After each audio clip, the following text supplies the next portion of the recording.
So now, to find out more about this new age of tariffs, to Professor Aron Acemoglu, the Massachusetts-based Turkish-American economist who last year was awarded the Nobel Prize. Aron, just how big of an economic shock is this trade war? Well, we don't know. We don't know where it's going to go. We don't know how widespread it's going to be among the industrialized nations, but we haven't seen anything like this for at least 60 years. Countries do impose tariffs and other restrictions on each other, but for them to do so on their allies, it requires either some pretty unique times, such as, the Great Depression, where it was a mistake, but it did happen, or times of war that require some sort of drastic actions, or an unforced error. I think this last one is probably the most likely explanation of what Trump is doing right now. And what's going to be the impact, do you think, on American consumers? Because after all, Mexico exports a huge amount of food and car parts and all sorts of things to the United States, and Canada the same. Absolutely. And, look, for any economy, such tariffs on their biggest trading partners are going to be not good news for the consumers. They're going to increase prices. Now, the U.S. is a more closed economy than most other industrialized nations. The United States imports less than most European nations, for example.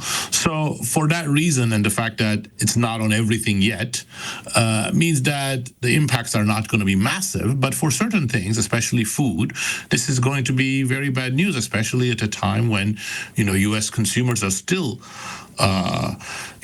trying to recover from the inflationary episode under Biden.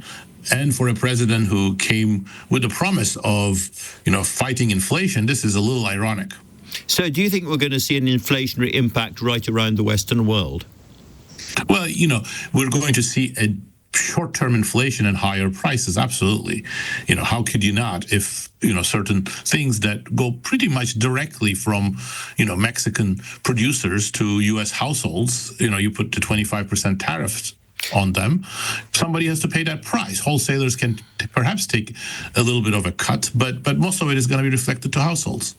The Canadians have already imposed their own set of tariffs, and the Mexicans are doing the same. The EU say that they will retaliate immediately if tariffs arrive on the EU. Do you see tit-for-tat tariffs just getting worse and worse and worse, given President Trump's sort of pretty bellicose, aggressive approach to this? I mean, if I were Trump's counterpart, I would be compelled to do it, because this is such a frivolous action. And, given his track record, the more weakness you show, you don't know where he's going to go. Therefore, we do have a real risk of tit for tat. Now, the possibility is that somehow they will negotiate something after the first round of showing off, and it may not be as bad. But the whole thing, really shakes up our faith in the global trading order. Global trading order has had faults. Look, we've had lots of problems, job destruction from imports from low-income countries, other problems with globalization that has gone too fast, perhaps. We can relitigate some of these, but putting such huge tariffs on your allies is really a completely new phenomenon.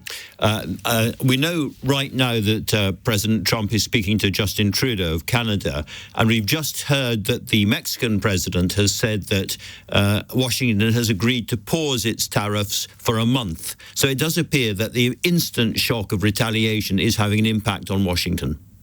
Yeah, Trump may claim that he did it in order to bring people to the table. I don't know what he's going to say after this first phase, but it cannot be a surprise to Trump's team, which seemed to have been much better prepared this time, that these other countries were going to respond. I mean, it would be really shocking if, your best ally, your best friend until now suddenly does something so destructive and so untowardly towards you, and then, you just take it lying down. So I would not expect the European Union or Canada or Mexico to remain completely passive. So it couldn't have been a shock to them. So I don't know what their end game plans are. We in Britain don't export much in the way of goods to the United States. Well, you're lucky. You're lucky. And so far we haven't been targeted. Do you think we have a good chance of avoiding this entirely? I don't know. I don't understand the decision-making process here.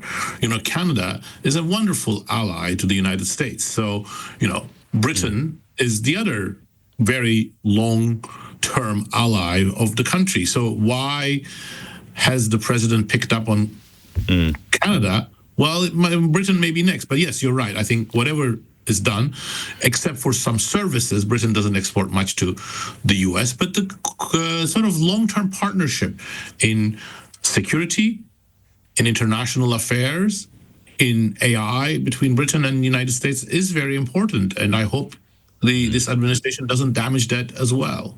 And finally, returning to the historical scale of this, it's been said, I think, by Deutsche Bank that this is the biggest economic shock of its kind since the Second World War.